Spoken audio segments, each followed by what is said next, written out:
Ladies and gentlemen, it's been a long 3 weeks since I spoke to, frankly, the love of my life, Isabel Oakeshott. Good afternoon.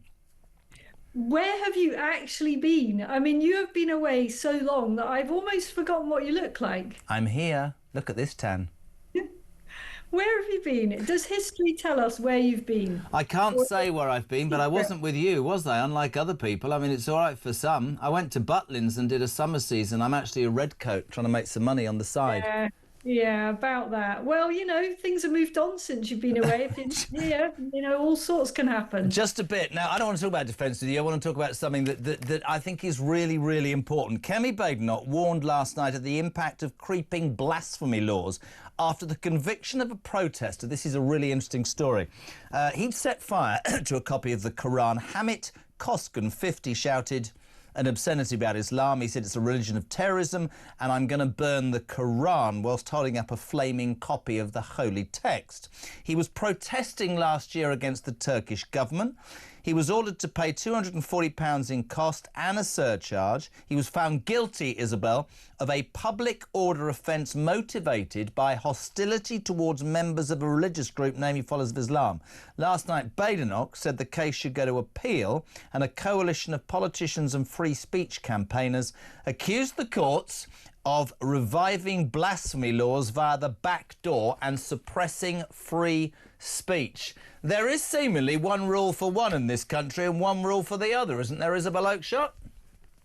Well, I don't like Quran burning. Nope. I wouldn't particularly like to see someone burning the Bible outside a church, or saying, you know, horrible things about Christians. But I wouldn't, if someone took a Bible and stood outside Westminster Abbey and burnt it, I would be pretty upset, but I wouldn't say that they should be prosecuted under some kind of blasphemy law. I would just say, you know, what the hell has our society come to, that people are going around burning religious texts outside in public places. So I am concerned about this, and I think this government has got an awful lot to demonstrate that it doesn't want to preside over new restrictions on freedom of speech and our liberty to do stuff. I mean, blasphemy laws went out, I think, hundreds of years ago. So it's a bit of a retrograde step to reintroduce them. But it's also the thing for me, and I'll probably get this wrong, so forgive me, but the thing that worries me about this, and we've talked about two-tier politics, we've talked about two-tier policing, we've talked about two-tier justice. Let's talk about the case of Lucy Connolly, that mother of the young baby who was given 31 months in jail. And it turns out this Attorney General, a friend of Starmer's, Lord Hermer, I think it is, who's under real pressure, was one of the main advocates for her going to jail. I do not in any way condone what she said about the Muslim community. I do not in any way condone Hamit Coskun burning the Koran. But it does strike me that this bloody government makes more of an example of people who are criticising certain religions than they do of other people. And there's the concern that Lucy Connolly, yes, they were wrong words. It was up for 3 hours. It was viewed 310 times, but she's languishing in jail. And yet there are people committing heinous crimes using human rights laws and getting away with all sorts of things. It's dual standards, isn't it, Isabel? Oh, 100% it is dual standards. I mean, the Lucy Connolly case, I know we talk about it nearly every day. So we should. On this station, and I'm never going to tire of talking about this case, because as long as that poor woman is in jail, you know, there is a gross miscarriage of justice going on. I don't really care about her tweet. It was just a tweet. Nobody was actually harmed as a result of her tweet. She said stupid words. They were horrible words. I wouldn't have dreamed of saying anything like that. I wouldn't even think something like that. But in the heat of the moment, it was a rush of blood to the head, and she said something stupid. She regretted it. On what planet is it fair for her to be in jail for literally months on end, and she is actually technically facing a years on end sentence, when there are people who have done terrible things with obvious demonstrable victims, you know, rapists, for example, child abusers, who are getting far shorter sentences, and in many cases not custodial sentences at all. And I think that our listeners feel so powerfully that something is wrong and rotten at the heart of our justice system, because there are far too many decisions being made that don't stack up with the other decisions. So you've got, for example, Hugh Edwards, a person in a position of massive public influence, somebody who has a following and yet never went to jail as a result of collecting. No, let's note it. That paedophile's walking the streets of Great Britain on a BBC bleeding pension, for God's sake, and she's in jail for some words.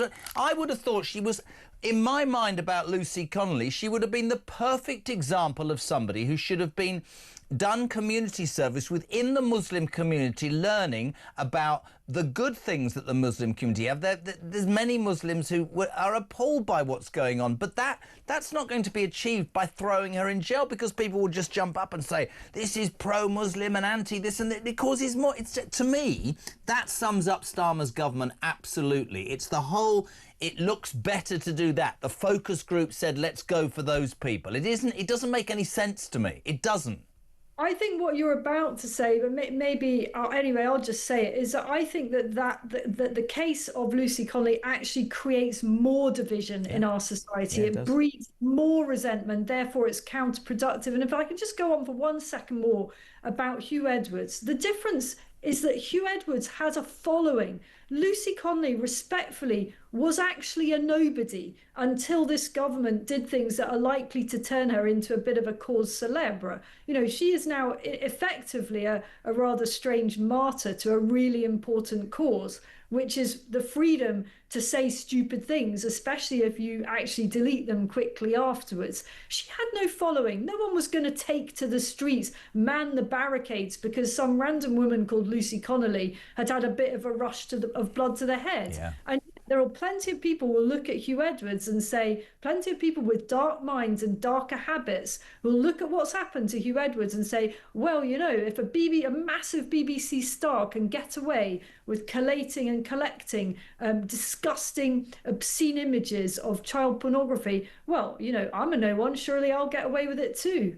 I could not agree with you anymore. And while we're on it, let's move to the next thing, which is the BBC, because every time, not every time we speak, but almost every month, this raises its ugly head. The BBC Director General, Tim Davie, has called for a higher licence fee after taking aim at a decade of grinding cuts. He said he was open to reform of the fee and its enforcement, but made it clear that he wanted more money from the public to enable investment in the BBC. He said, and I quote, "I do want universal funding and I want proper investment and not begrudging grinding cuts to the BBC. That's what we've had. It's not help.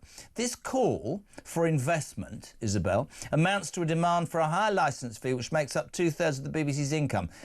They received 3.7 billion quid from us last year, which currently stands at 174. You're laughing because I'm joking. I'm laughing as well.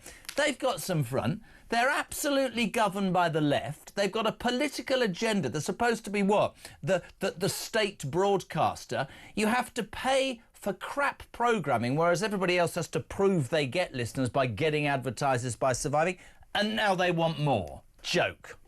I mean, I see them as like a kind of yet another flaccid, bloated government department. And you know that the waste in there is colossal. You know, we're coming up to that great annual occasion when the BBC sends, and I'm not making this up, about 200 people to Glastonbury. You know, that is the kind of absolute nonsense that we get from the BBC. And, you know, we need a kind of Doge approach to the BBC. If crack efficient teams went in there and worked out just where the money is being spent, I think then we could see just the level of waste that there is. And, you know, I also hate the way that they bully people to pay the licence. Yeah, you know? I agree.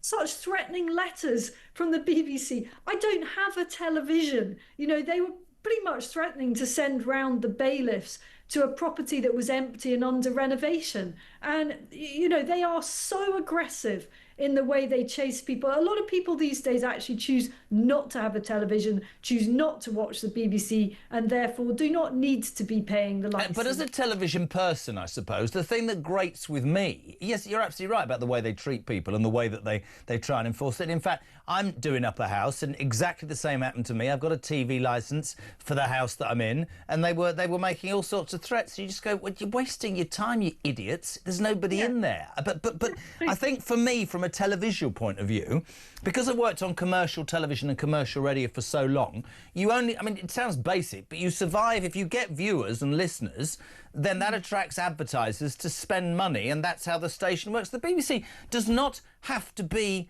any good. It doesn't have to make anything that it doesn't want to make. It doesn't have to get any viewers or any listeners. And it's lived off its bleeding reputation, which is being distinctly destroyed on a daily basis for years. And the most important thing is, surely a state broadcaster, unless we're living in a dictatorship like Russia and they tell you what we want to hear, this lot have an agenda. And it is politically correct, left-wing B-O-double-L stuff. I mean, it is. And you can tell that almost everything, they're also smug and they're also left-wing, and they expect the British public to continue to fund that. It doesn't make sense. Well, it makes every sense to them, doesn't it? It makes every sense because it's just kind of... gravy train.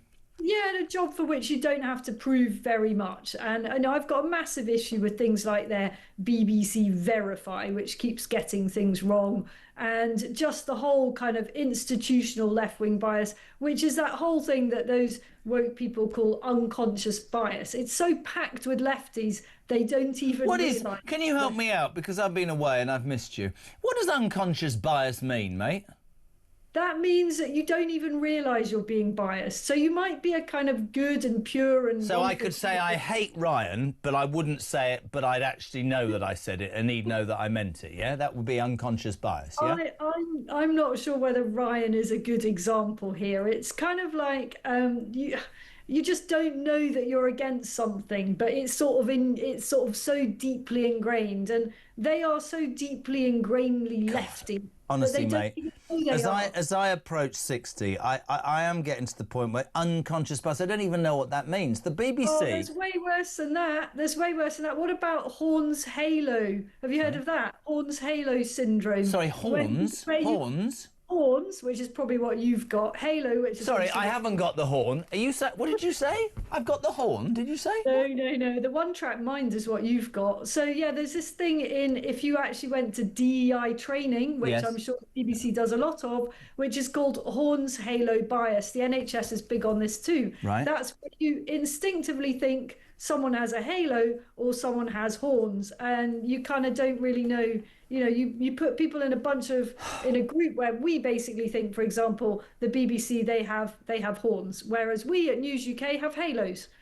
Horns halo bias. Honestly, is that true, mate? That's genius. Horns halo bias. I like to teach you things. You know, right. when you I'm going to throw this open to my 7 viewers, right? This is brilliant. Horns halo bias is DEI crap. You think that somebody's got horns because they're aggressive and they're outspoken, but if you halo, you're all sweet, yes? Let's throw it out there. There isn't a prize. We've got no budget. Give me an example, people. 87222. Start your message with the word talk. Who's got horns and who's got a halo? Who's horny and who's halo-esque? 87222. That's brilliant, as Isabel. That's genuinely true. I've never heard of that, mate. 100%. The NHS literally teaches its people about Horn's halo, and they spend a lot of money doing this. But horns would be somebody that's a bit aggressive or opinionated, like you and me. Well, horns is probably how most of the NHS see patients. You know, they're frankly an inconvenience, so they've probably got horns. Halos, on the other hand, is how they see themselves. You know, they work for the NHS, so they obviously wear a halo. Oh, how do you see yourself? Horns all the time. Good. Badass. I'm a badass. You're a badass. You're allowed to say that, but I'm accused of having a one-track mind. We've done the BBC, we've done the blasphemy laws. I would like to point out, yesterday, of course, we had Zia Youssef on, the chairman of Reform. Really good, interesting chat with him for half an hour. And he was announcing this Doge-style entry into Kent County Council, announced it was Nathaniel Freed. You just made a really good point. Can you imagine if Reform becomes the next government and they send a Doge-style bunch of operatives into the BBC, into the NHS, into Whitehall? Can you imagine the billions of pounds this country could save, Isabel Oakeshott? Seriously. I really can imagine it, and although it's not a discussion I've ever heard anyone in Reform having about sending, you know, SWAT team into the BBC, I actually think that if there was a legal way of doing that, which there probably is, if you're the actual government, then I think they probably would. I mean, I do know that Reform leadership takes a pretty dim view. You know, the senior figures in Reform are not particularly pro-BBC, so I think that would be high on the hit list. That'd be very interesting. What do you make of all of this, people? 0344 499 1000. Horns halo bias is part of DEI training in your life. I don't know, people you know, famous people. Who's got the horn? No, who's got horns and who's got the halo? Ryan's looking completely confused. 87222. Start your message with the word talk. Isabel, to finish, you lovely person, we've got this wrong for a long time. We've sat and done this programme. We've watched the Tories flounder the migration crisis with Rwanda, which didn't really take off because of the ECHR and human rights laws. We've listened to Keir Starmer say that the way to end it is to smash the gangs. Today, Mrs Balls, as I call her, Yvette Cooper, the Home Secretary, has said that Labour has finally worked out why we have a migration crisis. She's blamed the weather, Isabel Oakeshott, the weather. Yeah, and is that why we have an annual NHS crisis as well every winter? Because it gets cold in the winter? It's just exactly the same thing, guys. Every year there's winter and people get flu, and every year there's summer and more migrants come over. And it's as predictable as the seasons. And for Labour to say that it's because of the weather that 1,200 people came over, and, you know, thanks, by the way, to the French who managed to stop a paltry, I think they stopped 178, or was it 78? I don't know. Is it only me who thinks they're taking the out of us? We're giving them 500 million quid. They are taking the mickey. I don't know whether it's because of Brexit or they just don't like us. They're actively pushing these people to get in boats and come to the United Kingdom. We have to turn these boats around and send them back to France. It is such a joke. It is not people escaping war-torn countries. It is people going, oh, do you know what, in England, you get this, you get that, you get the other. It is the pull factor because we're soft, isn't it? 100% it is, and the French have said that. You know, they've said that we've got to stop rolling out the red carpet for migrants, and maybe not as many of them would want to come our way. And they've also said we've got a, quote, very weak asylum policy, which is true, but what we've also got is very questionable neighbours in the form of the French, who are taking an awful lot of our money and taking us for a ride. I love having you on this show. Can we finish? Oh, hold on a second. Margaret, she says, JK Horns, Horns, Starmer, Cooper, Reeves, Halo, Mike Graham, Isabel, and JK. I think you should be an MP. There you go. Well, yeah. No comment. Grace, Horns, the BBC, Halo, talkTV. Christina, Horns, BBC, Labour, Halo, my dog. I'm going to play, if I can, a little game with you, Isabel Oakeshott, or Izzy as I like to call you. Horns, James Whale, Halo, Julia Hartley-Brewer. Simon in West Sussex needs therapy. Politically, Keir Starmer, Horns or Halo? She knows where this is going. Obviously Horns. Kemi Badenoch, Horns or Halo? She's so invisible that I can't see either on her. Where is she? No sign of Horns, no sign of Halos. Irrelevant. Any idea who the next politician I'm going to ask you about is? Ed Davey. Richard Tice, Horns or Halo? Bit of both. I love it. We love, really, yeah. We love having you on. It's so nice to see you. Thank you very much indeed. It's so good. Isabel Oakeshott, live and exclusive on Talk Drive.